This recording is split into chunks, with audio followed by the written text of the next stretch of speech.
Hey guys, welcome back to GX Story Sleeping. Tonight we step barefoot into the scorching sand of a Roman arena, where the sun glares down like it personally wants you dead, and tens of thousands of strangers scream for violence so enthusiastically you start wondering if you accidentally time traveled into a stadium of psychopaths. You're not here for a concert or a foot race. You're here as the entertainment. Welcome to your first day as a gladiator. You probably won't survive this. So before you get comfortable, take a moment to like the video and subscribe, but only if you genuinely enjoy what I do here. And hey, let me know in the comments where you're listening from and what time it is over there. Now dim the lights, maybe turn on a fan for that soft background hum, and let's ease into tonight's journey together. The arena pulses with noise, sand shifts under your feet, sweat prickles your skin, and the iron helmet they stuck on your head feels like it's already cooking your brain. There's no backing out now. You glance at the gates behind you, they're closed, and the gates in front, slowly rising. On the other side, someone is coming out, and they're holding a sword. Let's set expectations. This is not a fair fight. You're not a seasoned warrior with battle scars and secret techniques. You're barely trained, maybe still recovering from a cold, and the last time you held a real weapon was 2 days ago. The crowd, meanwhile, is expecting a good show. That means action, drama, probably a bit of blood. Yours, most likely. And that crowd? 10, maybe 20,000 people. The Colosseum could hold over 50,000. Packed shoulder to sweaty shoulder under sunshades called Valeria. People sell snacks in the aisles. Nobles sip watered wine from shaded seats. Senators nod sagely while peasants shout bets. Some of them brought their kids. It's like a twisted family outing, and all eyes are on you. The nobody with a shield too small and a blade too dull. You're expected to perform, not just fight. Think of it like extreme reality TV. You need to look dramatic. You need to fall well if you're hit, and if you win, you'd better do it with flair. They've paid for a spectacle, and nothing ruins a good gladiator match like boring combat. The guy across from you charges. Everything you learned in training vanishes from your mind like spilled water on sun-baked stone. Your body reacts on instinct. Your shield catches his blade, but just barely. The impact numbs your arm. You scramble backward, the sand loose and treacherous, and for a split second, you think, I can do this. Then your ankle twists. You stumble. The crowd roars. Not in sympathy, of course. They love a good fall. It's theater to them. You're the understudy who slipped on stage. This fight might end in minutes or drag on for half an hour. If you're lucky, you'll get a cut and get pulled off for medical attention. If you're unlucky, well, you become part of the cleanup crew's afternoon shift. You might even get dumped in the Tiber River, if they're feeling lazy about burial. Historians debate just how often fights ended in death. Some argue most were non-lethal to preserve expensive fighters. Others suggest fatal outcomes were common in the earlier Republic days, only shifting toward performance under the Empire. Either way, it's not encouraging. And here's a quirky bit. They sometimes filled the arena with perfume before a match.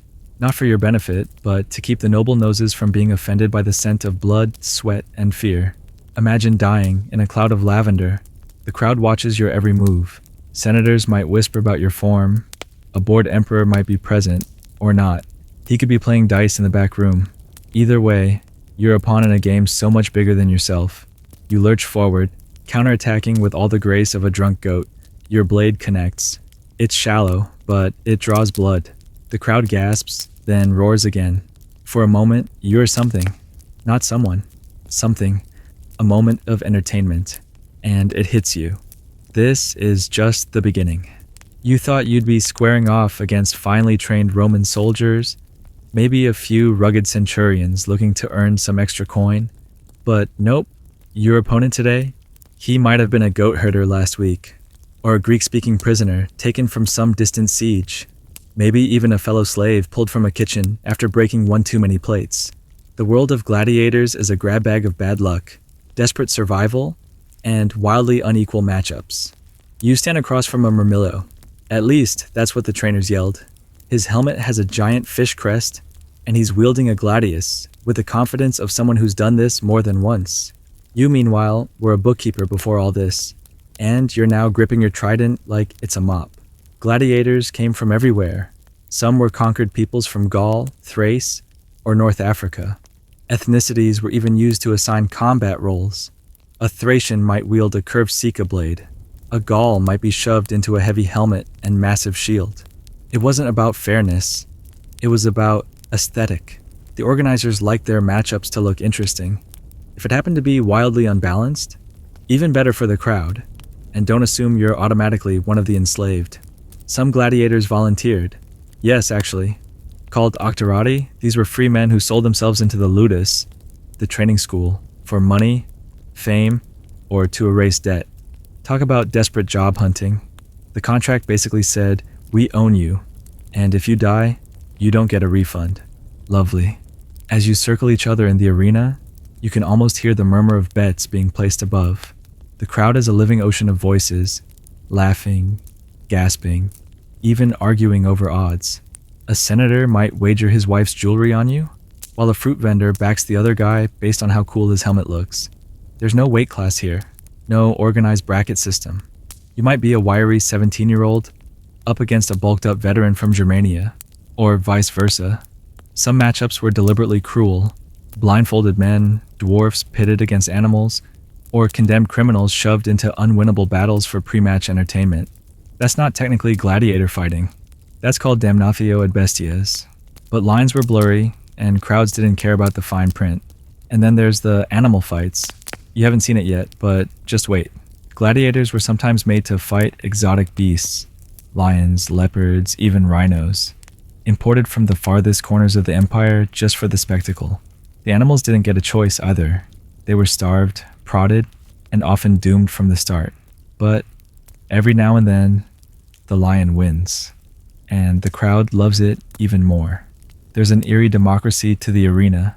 Rich or poor, man or woman, everyone gets a seat, albeit very differently priced ones, and everyone gets to shout.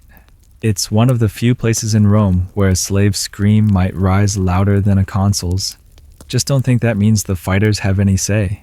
A fringe theory suggests some gladiators might have forged bonds with each other, even relationships. They were housed together, trained together, fought beside each other. Maybe that guy across from you shared his barley with you 2 nights ago, or maybe he stole your sandals. Either way, here you are, about to try and kill each other while toga-clad nobles sip wine and pretend this is just Tuesday. A whistle blows. The Murmillo lunges. You parry on instinct, the trident clanking awkwardly against his shield.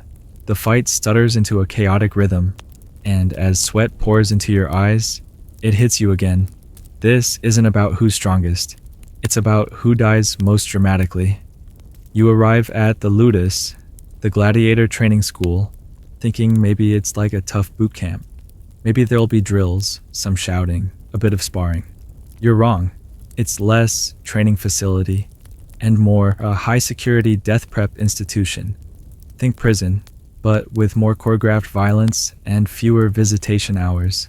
The gates creak shut behind you, locking with a finality that suggests you might not see the other side of them again. Your bunk is a stone slab, your roommate has 3 teeth, and a scar that wraps around his ear like a vine. He offers you his crust of bread with a wink that says, "This is the nicest thing I'll ever do for you." You sleep with one eye open, partly from nerves, partly because there's a rat chewing on someone's sandal. Training begins before sunrise. You're shaken awake by a guard with a stick and an attitude problem. No one talks back. The lanista, your trainer, watches you like a hawk with a grudge. You'd expect him to be yelling strength and honor, or something inspiring from a modern gladiator movie. Instead, he mutters insults in Latin, spits in the sand, and points at a wooden post. That's your first opponent. It's called a palace. You're going to hit it over and over, with a wooden sword nearly the same weight as the real thing. It's heavier than it looks. After a few swings, your shoulders burn. By swing 20, your arms feel like someone filled them with hot lead, and you've got 2 more hours before breakfast. Gladiator training wasn't designed to make you elegant. It was designed to make you durable. The Romans valued discipline, and even their death games were orderly. You don't get to choose your weapon or your fighting style. The lanista assigns you a persona based on your body type. Tall and lean? You're probably getting the trident and net. Stocky and strong? Here's a massive shield and sword. Awkward and unbalanced? Good luck. Try not to embarrass the empire. You're drilled on footwork, breathing, Reaction time. You spar with others, but not to win, only to not die while learning. Every bruise is part of the process. Every slip up gets noted. And if you show fear or laziness, you might find yourself doing latrine duty for a week, or worse, being thrown into an early match as punishment. Contrary to popular belief, you don't train naked. You wear a tunic, at least at first, but everything else is Spartan. The training yard has no shade. The sun feels personal. You're sweating by dawn, dehydrated by noon, and sore in muscles you didn't know existed by dusk. The air smells of old leather, damp sand, and anxiety. The ludus is both a machine and a community. You live, eat, and bleed beside the same men you'll possibly face in the arena one day. There's camaraderie, yes, but also hierarchy. Veterans get the better scraps. Newcomers carry the water buckets. And if you annoy the wrong person, your practice partner might accidentally slam you in the ribs a little too hard. Roman records suggest some training schools were brutal beyond belief, while others took their investments more seriously. After all, a gladiator was expensive to acquire and train, but accounts differ. Some say they were treated like athletes, others like disposable props. Scholars continued to debate whether discipline or cruelty ruled the day. From your perspective, it's both. Oh, and there's branding. If you're a slave, you're marked. Somewhere on your face or body, usually. A reminder to others and to you that you're not your own person anymore. You're property, a walking weapon in someone else's game. But the most chilling part? You're starting to get stronger. You swing harder, you sweat less. The bruises fade faster. Your body adapts, which only means one thing. They'll think you're ready for the real show soon.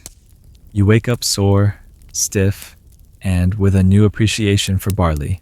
It's not exactly your dream breakfast, just a lumpy mash of barley, beans, and whatever greens the kitchen scraped together that morning.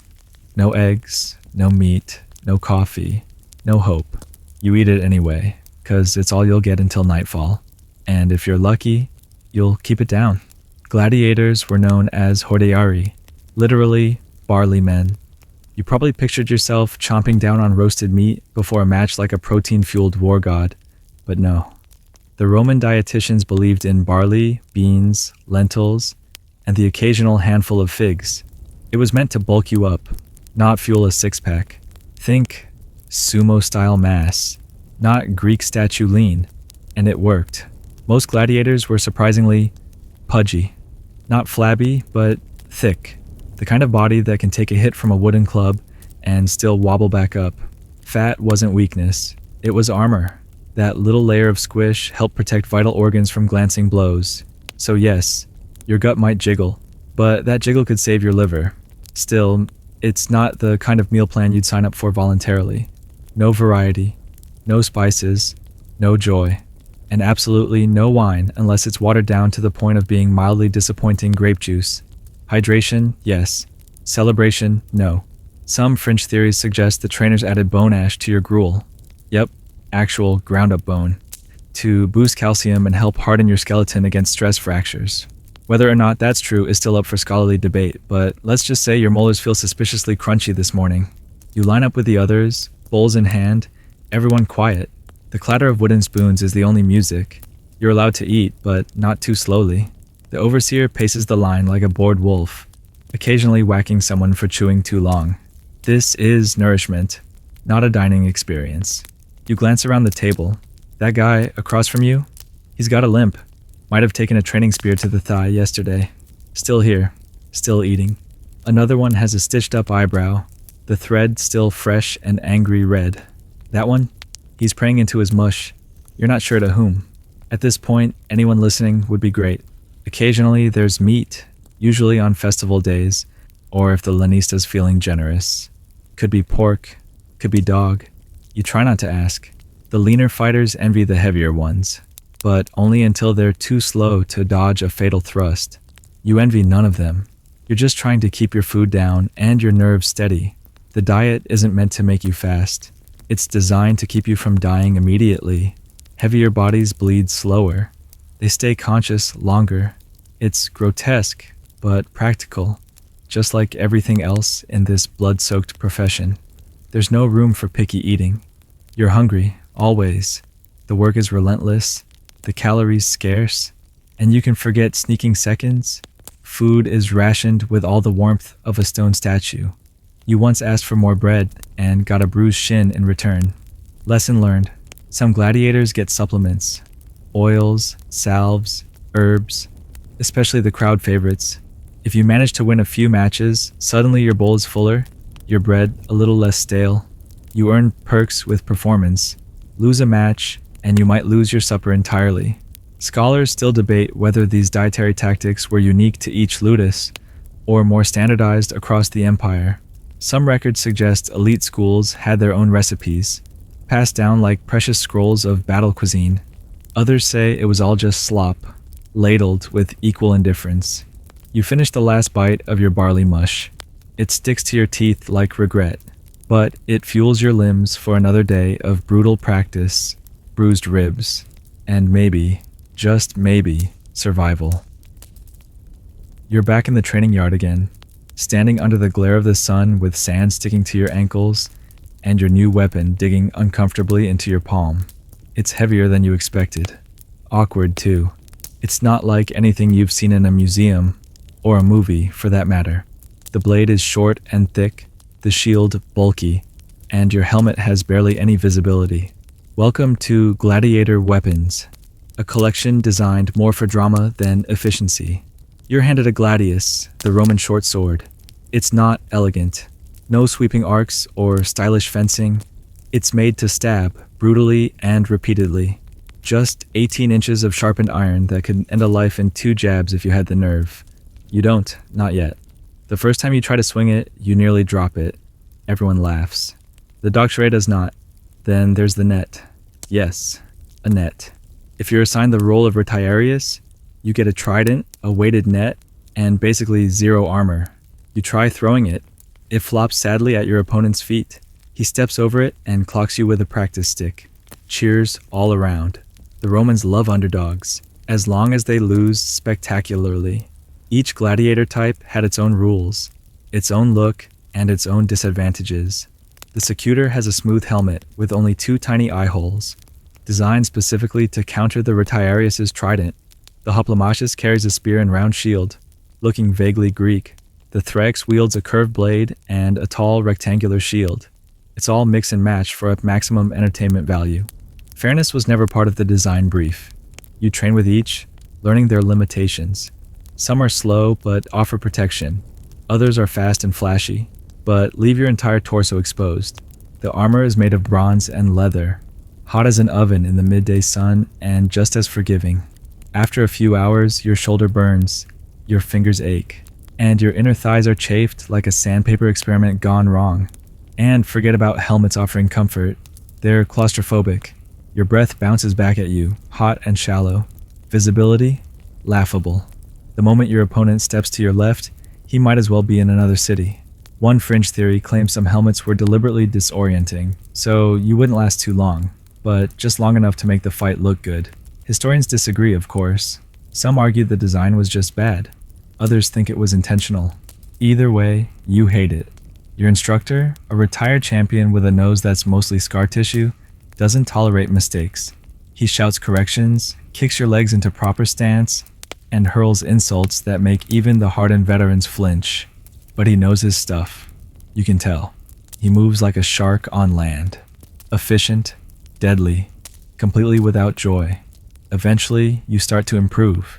You learn how to breathe through your teeth, how to swing without overcommitting, how to roll on sand without twisting your spine, and perhaps most importantly, how to bleed just enough to excite the crowd, but not enough to die. You notice something odd. They care more about how you look when you fight than how well you fight. That's the trick. Gladiator combat was as much theater as it was battle. You're expected to strike poses, to taunt, to roar and grunt and make eye contact with the crowd. Even when you're bleeding, you're an actor with a sword. A dead actor if you forget your cues. The training weapons are wooden, yes, but they still leave bruises like thunderclaps. And now that you're expected to spar with flair, those bruises multiply fast. Still, the doctor nods at you today. Just once. A blink and miss it moment of approval. You're still a target in waiting, but at least now you know how to hold the blade without embarrassing yourself. Your armor is finally issued to you, if you can even call it that. You thought you'd be strapping into full metal, glimmering under the sun like a walking tank. Maybe a plumed helmet, some polished plates, dramatic shoulder guards. Instead, what you get feels like someone raided the costume closet at a historical reenactment and then forgot the rest of the pieces. For starters, it's not uniform. Gladiators didn't all wear the same thing. In fact, your gear is dictated more by spectacle than protection. You're handed a manica, a segmented metal sleeve that covers only one arm. Just one. The other arm? That one's on its own.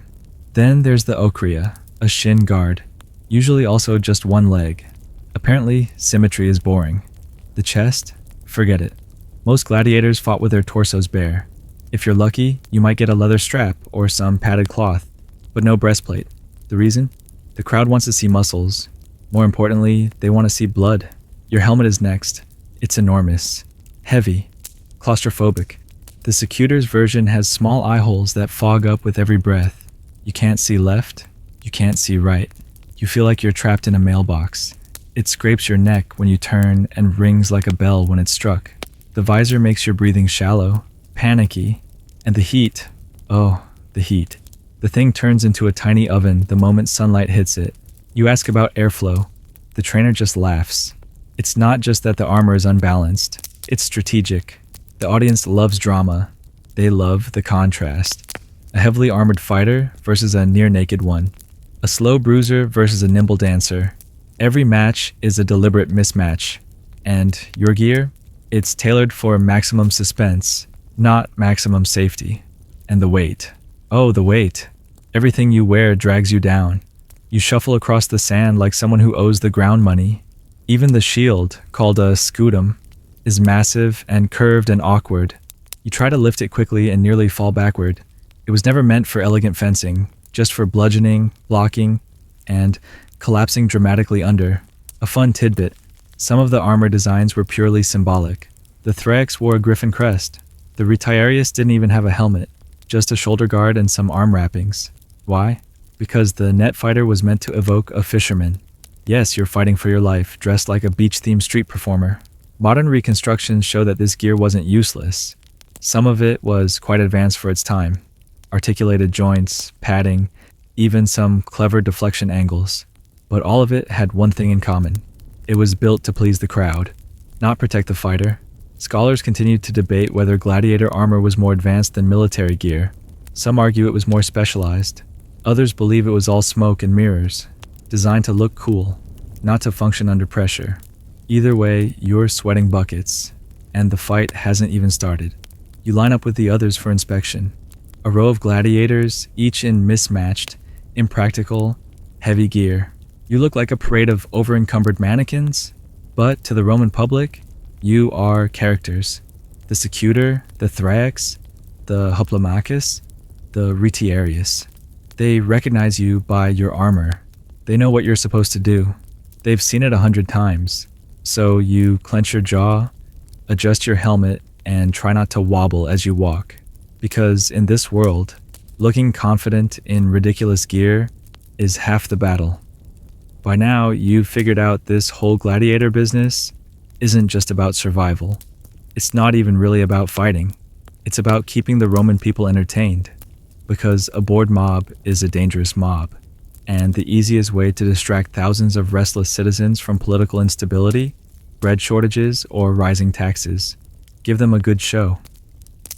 Bread and circuses, they called it, panem et circenses.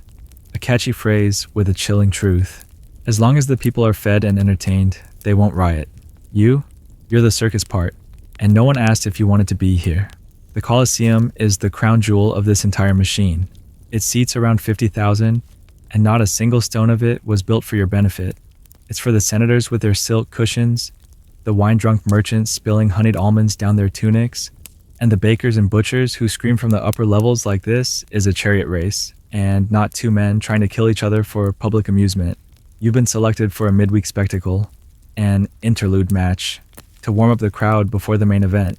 The emperor isn't even attending today, but that doesn't mean the stakes are lower. In fact, without a noble audience, the crowd is louder, wilder, desperate for a distraction from their grimy, overcrowded tenement lives. The event planners, the editor, and his crew don't just throw fighters together at random. They script the day like a theater production. Some matches are short and brutal. Others are dramatic, with rivals from different regions or former friends forced into battle. Whether or not that's true doesn't matter. The narrative sells. You and your opponent are dressed, armed, and marched out into the arena while music plays. It's not uplifting. It's shrill pipes and booming drums, echoing off the marble like the war chant of a bored god. The sun catches on your helmet and the crowd cheers. Not for you, for the violence you represent. They cheer louder if one of you gets hit early. They love it when a weapon goes flying, when someone slips, when blood hits the sand. It's not personal. They just came for drama. This is Roman daytime TV with a lot more screaming. Some historians argue that by the height of the empire, gladiatorial combat was more pageant than punishment, that deaths weren't as common as we think, that fighters were too expensive to waste. Others point to the countless graves and graffiti as proof that lives were cheap and plentiful. The truth? Probably somewhere in the dusty middle. You lunge forward during your match, blocking instinctively, swinging wide. The crowd roars. Not for skill, but for spectacle. You miss. Your opponent grazes your shoulder. The pain is hot and sharp. Someone throws a fig into the sand. You're bleeding now. The crowd loves that. This match might not be to the death, but that doesn't mean you're safe. Even non-lethal fights go wrong. A stumble, a deep enough wound, or an overzealous opponent, and suddenly your career ends before it began. You saw it last week. A rookie bled out from a thigh nick before the medics could reach him. The crowd barely noticed. And when it's over, if you're still standing, the applause is not for your survival. It's for the show. The editor might give a nod, maybe a coin toss if you did well. You're ushered back through the gates like a stagehand after curtain call. No flowers, no glory. Just a few more bruises and a bucket of barley mush waiting for you. This wasn't a battle. It was state-sponsored distraction, a social safety valve, and tomorrow, they'll need another. You're not dead. Congratulations. But you're also not quite whole. Your shoulder throbs, your ribs feel loose, and there's a suspicious numbness in your left thigh that you're really hoping is just a bruise. Time for medical care, Roman gladiator style. You're shuffled off to the valetudinarium, which sounds like a respectable clinic, but looks more like a stable with fewer horses and more bandages. There's no soothing music, no soft beds, no waiting room with old scrolls to read. Just a bench, a basin of cloudy water, and a man approaching you with a pair of forceps that still have something red on them. Roman medicine wasn't a total disaster. There were real physicians, some with impressive anatomical knowledge. They knew how to set bones, close wounds, even perform rudimentary surgeries.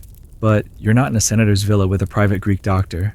You're in the back room of a gladiator barracks, and your healer is a leathery ex-soldier with shaky hands and a rusty hook.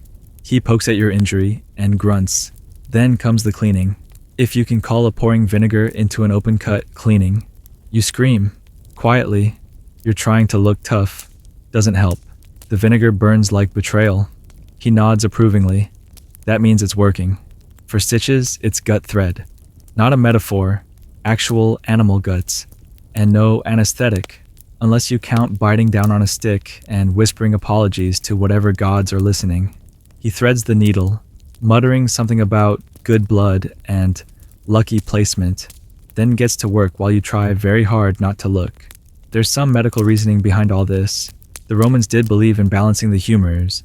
Blood, phlegm, yellow bile, and black bile, and that influenced treatment. If you were sick or sluggish, you might get bloodlet.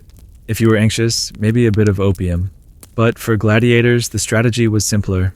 Patch them up just enough to fight again. Still, the empire invested in its fighters. You were a resource, valuable, if not exactly cherished. Archaeological finds show that gladiators received more consistent medical care than regular civilians. Some even had access to trained surgeons. But Trained is a flexible term. You suspect yours learned on the job. From goats. A fringe theory suggests some Ludi had specialist doctors, men familiar with the specific injuries gladiators suffered. Crushed fingers, cracked skulls, torn ligaments. They'd seen it all, and maybe yours has too. Because when he finally binds your arm and applies a mix of honey and ash to the wound, it doesn't hurt as much as you expected. That might mean he knows what he's doing. Or you've simply lost sensation. Hard to say. And don't forget the leeches. Romans adored their leeches, not necessarily for wounds, but to balance the blood. If someone thinks you're too inflamed or if your spirit's too agitated, you might wake up one morning with a row of leeches across your back. You try not to scream. Again. After you're bandaged and told to rest, you hobble back to your quarters. Rest is a loose term here. The straw mattress doesn't do your spine any favors, and someone 2 bunks over is coughing like death, warmed over. You're fairly certain he's infected, but no one's checking. There's no quarantine, just prayer and distance, and yet somehow you survive. Your body knits itself back together in that slow, stubborn way the human form does when it has no other option. The pain dulls, the limp softens, and one day they tell you you're healed. Not ready, not safe, just healed. Which means it's time to pick up your weapon again. You're finally walking again without wincing, and someone tosses you your helmet like it's a friendly gesture instead of a death sentence. Why? Because you've got another match. But this time, you've been promoted, or demoted, depending on how you look at it. You're fighting during a Munis, a full-blown public festival. Bigger crowd, louder stakes, and if you play your role right, maybe a sliver of fame. You feel the tension in the air long before the gates open. Word spreads fast in the ludus. You're on the schedule. 4th fight, against a Retiarius. You blink. Great. You've been assigned as a Secutor. Big shield, heavy helmet, limited visibility. Meanwhile, your opponent gets a trident, a net, and what might as well be wings on his feet. Fantastic. But with bigger shows come bigger chances. Some gladiators, very few, become famous. Not just known, but adored. Carved into oil lamps, painted on tavern walls, whispered about in forums. Women swoon. Men place bets. Children pretend to be you in alleyways with sticks.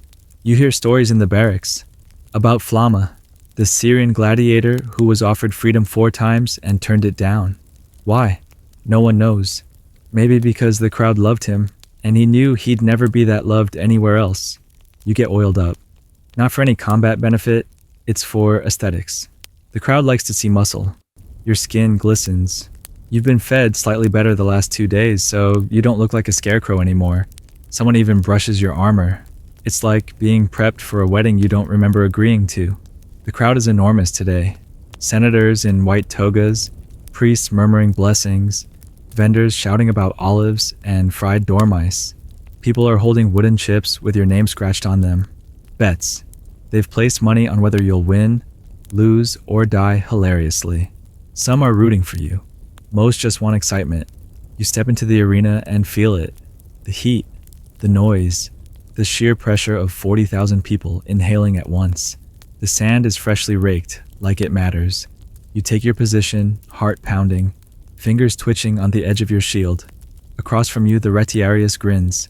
He's young, cocky, fast, bare-chested, no helmet, just a shoulder guard and arm wraps. He twirls his net for effect. The crowd loves it. Of course they do. You look like a beetle.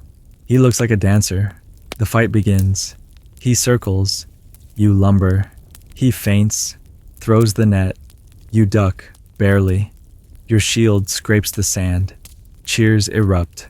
Not for you. He's playing the role. You're the blunt instrument. The villain even. Every move you make feels like you're dragging a statue behind you. You swing, he dodges. You charge, he slips past. But the crowd starts watching you. Something about your stubbornness, maybe. The way you keep going. The way you almost catch him. He lunges. You bash his trident aside, catch his arm with your gladius. The crowd gasps. Blood sprays in an arc. It's shallow, but showy. That's the moment. He stumbles. And now the crowd roars for you. There's a strange kind of power in that sound. You could get used to it. That thunder in your chest isn't fear anymore. It's adrenaline. Or maybe it's delusion. Either way, you move differently now. Like someone who might walk away from this. You win. Not cleanly, not easily, but you stand over him, panting, sword raised. He's wounded, not dead. You look up, squinting through your narrow helmet, waiting. The crowd decides, maybe with a gesture, maybe a chant. The truth is, the whole thumbs up or down thing, scholars still argue about that. No one really knows what gesture meant life or death. It probably varied, but you know the editor's looking at the crowd, then at you. And today, you get the nod. He lives. You live. The crowd explodes. Later, back in the ludus, someone hands you a crust of bread and says, "You were good." You nod, chew slowly, and wonder, for the first time, what it would feel like to be remembered. Your arm is still sore. The net left welts across your neck, but you walked out alive, and that alone makes you valuable. Valuable enough that, for the first time, they let you bathe in something that isn't just brown water and regret. The thermae, the Roman public baths, are normally off limits to people in your position, but you're a performer now, a survivor, and in this twisted world, that gives you clout. You sit in a pool that smells of sulfur and boiled feet. It's warm, cloudy, and filled with men whose faces you recognize from the ludus. Some still stitched, some with fresh bruises, one guy missing 3 fingers and laughing about it like it's a badge of honor. The steam eases your muscles. For a moment, you almost feel human again. This strange, brutal job, this existence as a gladiator, comes with perks if you live long enough. You get better food, warmer blankets, and the occasional fan letter scratched on a tile by some illiterate admirer who thinks you're the peak of Roman masculinity. Sometimes women throw flowers after matches. Occasionally, they throw themselves. It's all very flattering until you remember they probably did the same thing for the guy who got his throat open 2 weeks ago. Fame, in the arena, is a fickle mistress. One day you're a hero. The next, you're a footnote. Some gladiators manage to build reputations that outlive them. The most famous ones had stage names: Spiculus, Carpophorus, Flamma, each with a persona, a story. One was the Lion Killer, another the Indomitable. Its performance wrapped in myth. The lines between who they were and what the crowd believed blurred fast. You're beginning to understand the trick. Give them a character, something to cheer for or boo, something to remember. You start practicing a few signature moves, a stance, a way of saluting before the fight. One of the veterans shows you how to shout your own name so it echoes off the walls. You feel ridiculous doing it, until it works, until you hear it back from the stands. Back at the ludus, your status changes. The trainers nod more. The guards shove you slightly less. You're given your own corner of the training yard, and, luxury of luxuries, you're allowed to keep your own armor between matches instead of sharing with the guy who smells like old cheese. But it's not all celebration. Fame paints a target on your back. Other fighters want to take you down. Up-and-comers see you as their stepping stone. If you start winning too often, the editor might pair you with someone too big, too fast, too desperate. No one likes a winning streak that makes the odds predictable. That's bad for business. Some gladiators lean into the celebrity. They write messages on their walls. They dye their hair. A few get custom-made armor with engraved patterns or animal motifs.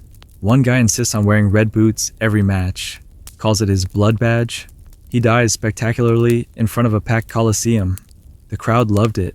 A few even get sponsors, wealthy Romans who admire your technique and want to be associated with your rising stardom. These patrons might give you gifts, food, better equipment. One theory suggests some went as far as lobbying for certain matchups, pushing for their favorite gladiator to get better chances in the arena, like ancient talent agents with togas. But here's the catch. No matter how high you rise, you are still a slave, or a contracted fighter with no say in what comes next. You don't get to retire when you feel like it. You retire when the empire says you're no longer useful, or when the crowd stops cheering. You soak in the bath a little longer, eyes half closed, pretending you're something more than a pawn in a marble stadium. Pretending that the roar of the crowd actually means something. That fame, here, isn't just a faster path to an elaborate death. The bath is a distant memory now. You're standing behind the arena gates again, muscles tensed, heart ticking like a dropped amphora. But this time, something's different. You're not fighting another man. Today, your opponent walks on 4 legs, roars like thunder, and hasn't been fed in 2 days. You've been assigned to a venatio, an animal hunt. The crowd loves these exotic beasts from across the empire, dragged in from deserts and jungles, forced into the sand for sport. Lions, leopards, ostriches even. But yours? A bear. A fully grown, extremely annoyed bear, carted all the way from Dacia and dumped in a cage until showtime. You'd think they'd give you a spear, or armor suited for mauling. Nope, you've got your standard sword, your same old shield, and a quiet prayer that the bear is slower than you. Spoiler, it's not. The gate opens, and there it is. Massive, fur matted with filth, eyes like molten bronze. The crowd loses its collective mind. They didn't come to see a fair fight. They came to see chaos. You are, once again, the centerpiece of a living circus. Your instincts scream at you to run, but there's nowhere to go. The walls of the arena curve high above. Sand churns underfoot. You sidestep the first charge, barely. The bear swipes. Your shield vibrates from the impact. You lose feeling in your left hand for a second, just long enough to wonder if this is how it ends. These Venetians weren't just for spectacle, they were imperial power plays. Look at what Rome can conquer. Look at the creatures it can dominate. Tigers from the east, crocodiles from the Nile, elephants from who knows where, all paraded and butchered in the name of grandeur. It's the empire saying, nothing is beyond our reach, including you. Historical records vary on just how common these matches were. Some say they happened weekly in Rome's peak, with entire days dedicated to animal slaughters. Others suggest they were rarer, reserved for major celebrations. But one thing's certain, they were deadly. For the animals, yes, but also for the people tasked with entertaining the masses while dodging tusks and teeth. Some gladiators specialized in this. Bestiari, they were called, trained specifically to face animals. They studied movements, learned where to strike, how to stay just out of reach. But you're not one of them. You're a placeholder, filling the schedule because the last bestiarius broke his leg. Badly. The bear lunges again. You sidestep, slash, miss. The sword slices air, not fur. You backpedal. Nearly trip. The crowd howls with delight. This is exactly what they came for. Danger, desperation, the illusion of control cracking open. Then, you connect. A lucky blow to his flank. It rears up, howling. Blood. Not much. Enough. It hesitates. You press forward. Another swipe, a dodge. You're not fighting to win. You're fighting to outlast. And then, a horn sounds. The editor has seen enough. A net team rushes in to drag the bear back. Not mercy, for the bear, or for you. Just intermission. They've got more fights scheduled. You collapse to your knees, breath ragged. The sand is warm, sticky. You realize your arm is bleeding. Again, but you're alive. That night, you get double rations. Not because they care, because you survived a bear. And that apparently deserves some extra barley. Some scholars believe these events desensitized Roman citizens, normalizing public violence as entertainment. Others argue it bonded them, gave them communal catharsis. Whatever the theory, one thing's for sure. None of them were the ones dodging claws with a wooden sword, and a crowd hungry for blood. You fall asleep sore, aching, and with the faint scent of bear still clinging to your tunic. Welcome to the prestige tier of gladiator life. It's just more teeth, more scars, and slightly warmer food. You wake to the sound of shouting, again. Not the usual barked orders or clashing wood on wood from training. This is different. Urgent. There's movement outside your cell. Heavy boots. Clanging chains.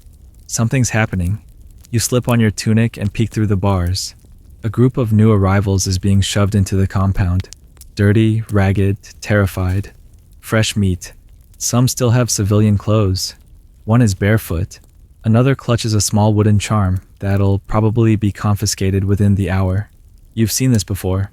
Captives, criminals, debtors, occasionally volunteers. The Octorati, those who chose this life, often for money, glory, or just the hope of a better meal. You used to think they were mad. Now, you're not so sure. The Octorati have contracts, legal documents. They sign away their freedom in exchange for payment and sometimes fame. Rome loves a good redemption story. The disgraced noble who wins his honor back in the arena. The farmer who becomes a crowd favorite. It's rare, but it happens. Some of these newcomers will be trained, like you were. Others won't get the chance. They'll be thrown into the arena for quick executions. A blood sacrifice to appease the crowd. Often, it's not even called a fight. It's a demonstration, a warning. This is what happens to enemies of Rome. One man, older than the rest, makes eye contact with you. He's got the lean look of a teacher, not a soldier. His hands tremble. You glance down and realize, no calluses. He's never held a sword, not once. His odds are worse than yours ever were.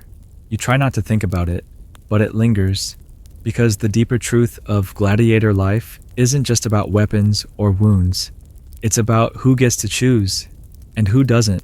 There's a rumor going around the Ludus, something about a rebellion in the east, a city razed, hundreds captured, executions ordered, and now Rome needs entertainment, needs reminders, needs control. And that's when it hits you. The arena isn't just about bread and circuses. It's a pressure valve, a lesson, a performance of power. Every cheer from the stands is Rome reminding itself that it's strong, civilized, and in charge. And every drop of blood spilled in the sand is a warning to anyone who might forget that. The lanista calls for a lineup. You're included. No fight today, just inspection. You're prodded, measured, checked for injury. A scribe scratches something onto a wax tablet. The doctor tests your reflexes with a sudden slap to the ribs. You don't flinch. He grunts. Apparently that's good. As you wait, you overhear a discussion. Two guards chatting in low tones. Did you hear? That Thracian might be heading to Capua. Big games. Yeah? Heard he took down 3 at once last week. Names come up. Not real names. Arena names. The Butcher of Baiae. The Copper Fang. You don't have one. Yet. You wonder if you ever will. One fringe theory suggests gladiators occasionally crafted their own names. Personas. Branding, essentially. Like ancient influencers, but with more internal bleeding. Other historians insist the names were given, not chosen. Marketing tools used by lanista and editors to hype up the event. Either way, it matters. Because without a name, you're just another face behind a helmet. That night, the new arrivals are separated. Some go to training, others don't. You hear shouting, a scuffle, then silence. You roll over on your cot and stare at the ceiling. Somewhere above you, the stars are out, but you can't see them. And for the first time, it occurs to you that surviving isn't just about fighting well. It's about being seen, remembered, marketed. Forgotten fighters die twice, once in the sand, and once in the silence that follows. Morning comes with the scent of sweat, oil, and sand. Again, your body's adjusting to the rhythm of this life, not thriving exactly, just adapting. You move stiffly but surely the way someone does when pain becomes part of the furniture. And while your mind might scream for a break, your legs carry you back to the training yard, because routine is all that keeps you sane. Today's drills are different. The doctor lines everyone up and starts pairing you in twos. Not to spar, but to rehearse. Choreographed combat. It seems absurd at first. You're a fighter, not an actor. But he growls. The crowd wants to see the story, not just the blood. So you go through the motions. A wide, sweeping slash. A dramatic block. A tumble into the sand. It's all carefully timed. And it's all, technically, fake, but not harmless. One mistimed step and someone gets their teeth knocked in. These matches are usually held during festivals, non-lethal, scripted performances designed to celebrate Roman holidays or religious rites. Everyone knows they're staged. No one cares. They're not less dangerous. They're just rehearsed danger. You learn to fall in a way that kicks up the most dust. You learn to grunt convincingly, to react to a fake wound, as if your lung just collapsed. The crowd loves it. They know it's theater. They don't mind. That's part of the fun. Sometimes these stage matches involve wild themes, mock naval battles, mythical duels, even pretend warfare between barbarians and Romans with elaborate costumes. The Colosseum was once even flooded to simulate a sea battle, or so some ancient sources claim. Scholars still debate whether that actually happened, or if it was just exaggerated Roman boasting. Either way, you get the sense that what the Empire really wanted was control, even over violence. Chaos, but choreographed. Death, but decoratively placed between musical acts and parades. Some of your fellow fighters lean into it. They start practicing facial expressions in their reflections. Mock fear, exaggerated triumph. One guy perfects a death spiral that ends in a single arm, raised to the sky before collapsing in slow motion. It's ridiculous. It also gets applause. There's even talk of letting nobles take part. Rich kids, bored with politics, sign up for safe matches where they can swing swords at you in front of their adoring friends. You're not allowed to actually hurt them, of course. You're there to make them look good, to fall at the right moment, to lie still just long enough for them to declare victory and soak up the cheers. Once, a senator's son broke your tooth with a real blow.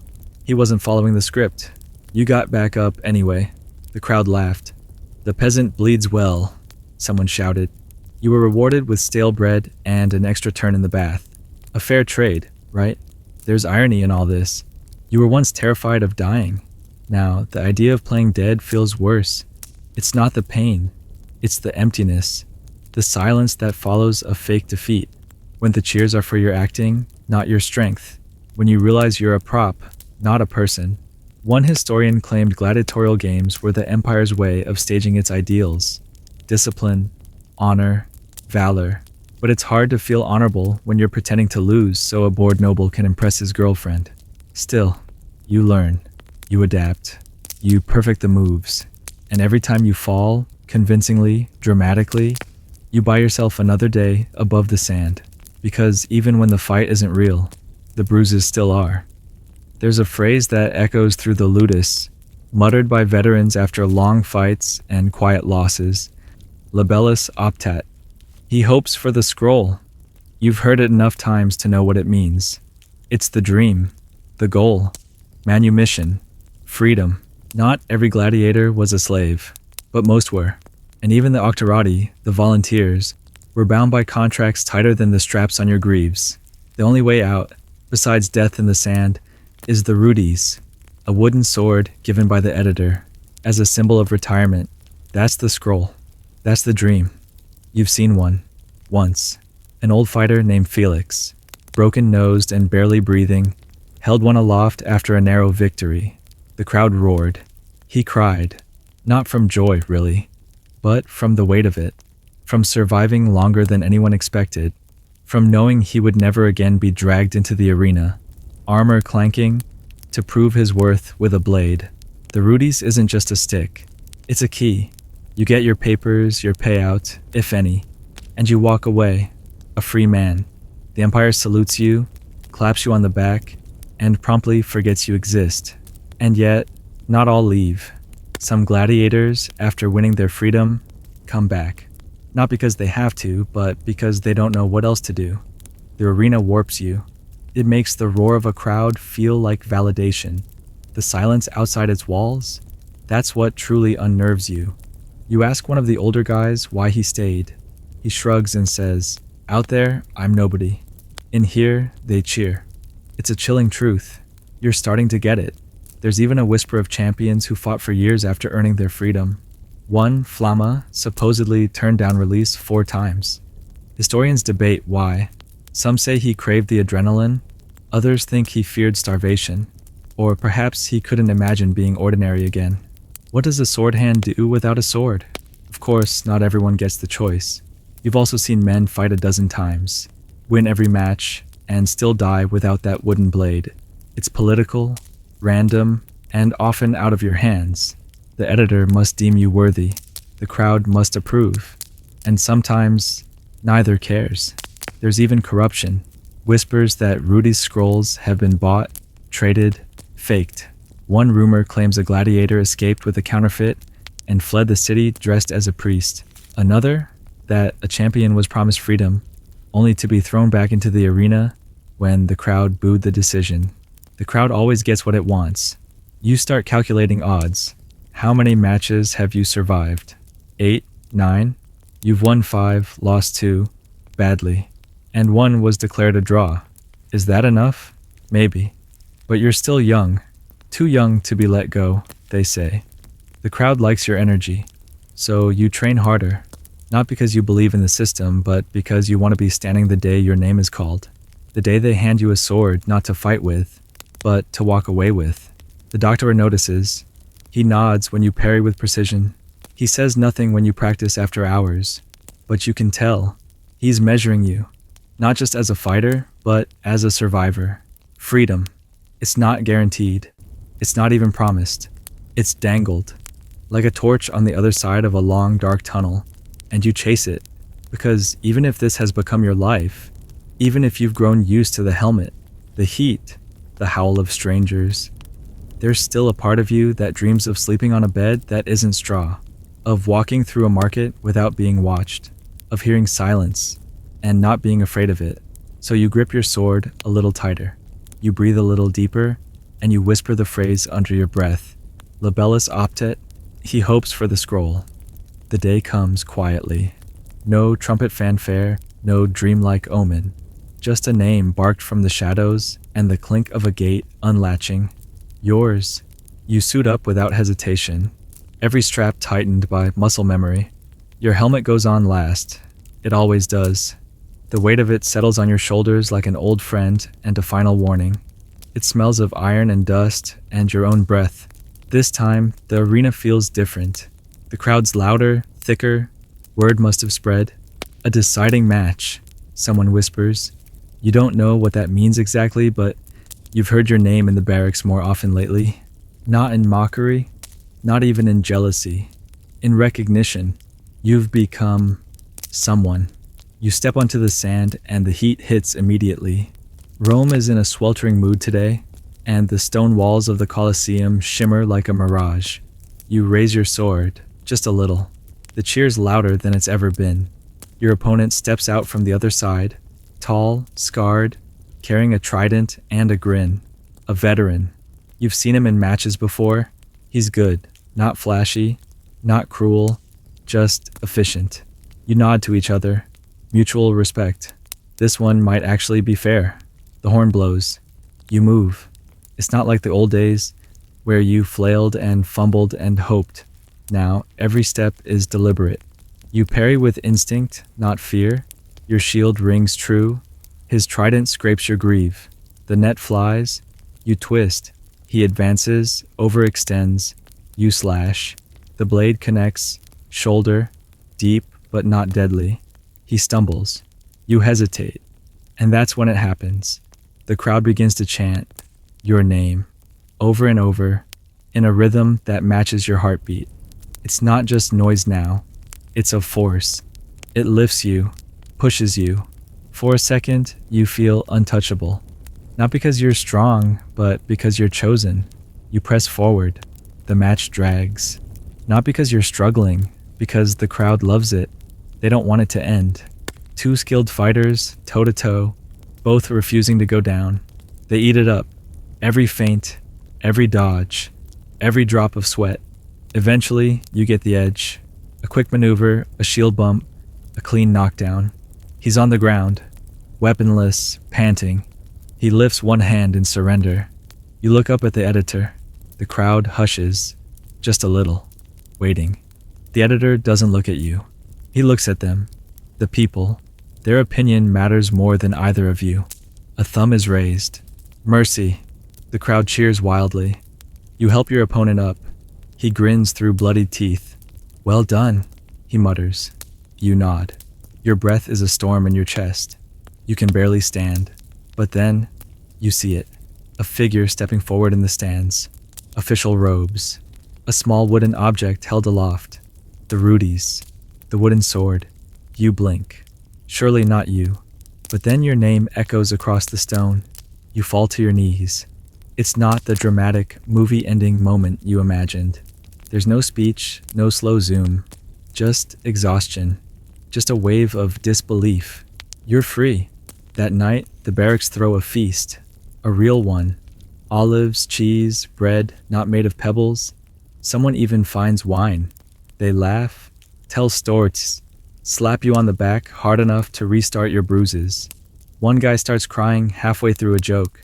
No one mocks him. You're not gone yet. Paperwork, ceremony, a final salute from the doctor.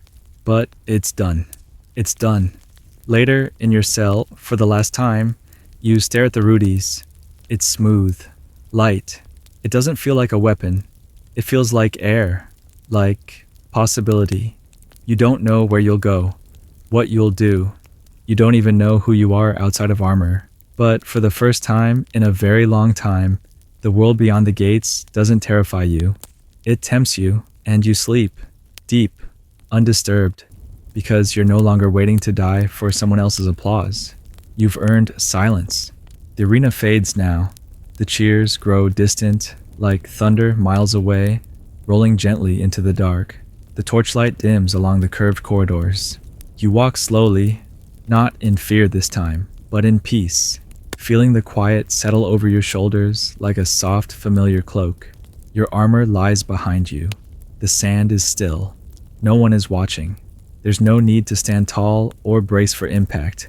You are no longer the show, no longer the fighter. You are simply yourself, breathing calmly, feet steady, each step leading farther from the shouts, the clangs, the heat. Outside, night has fallen over Rome. The stones are cool beneath your sandals. Somewhere, water trickles through a fountain. The city hums in sleep, unaware that one of its champions walks free tonight, head bowed, eyes half closed. Let that stillness wrap around you now. Feel your heartbeat slow, your breath lengthen. Let the weight lift from your body, piece by piece, until there's nothing left but the hush of safety and the hush of sleep. You made it through the arena, and now you can rest.